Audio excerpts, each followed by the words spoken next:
Okay, we have learned about no statement. No statement, how do we draw it?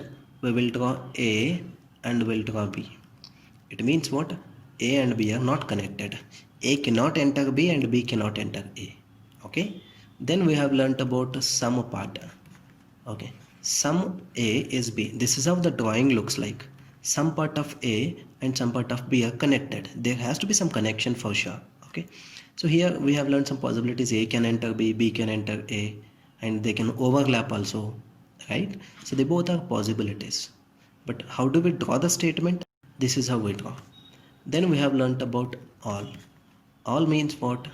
This is circle A and this is circle B. All A is inside B. Whenever all A is inside B, this is how all A is inside B. And we can also draw it as A and B. But as I have said you, this we should not prefer when we are drawing the statements. This has to be there in mind when we are analyzing the conclusions. Clear? And here B can overlap A, but B cannot enter completely inside A. Right?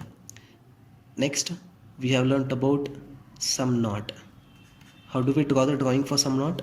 We'll draw A and we'll take some part of A. This sum part is not connected to B.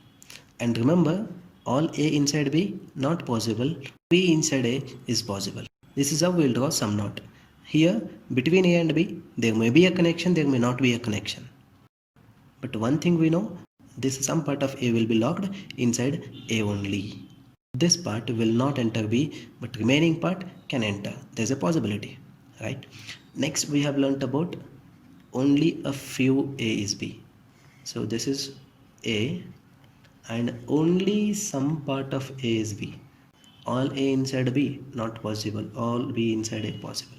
This is how only a few. It is combination of sum plus sum not, right? As we have already seen. The next one is only. Only A is B means all B should come inside A and B cannot touch with anybody else. Okay, this is how the drawing for only looks like. Here, in some case, is it possible to separate A and B? No. In all case, it is not possible to separate A and B. In case of sum not, yes, we can separate. We can join them, we can separate them. But one thing we have to remember, this dot has to be out of B. In only a few, is it possible to separate A and B? No. In only, is it possible to separate A and B? No. Now we will have to analyze what are either or cases. Okay, let's go for that.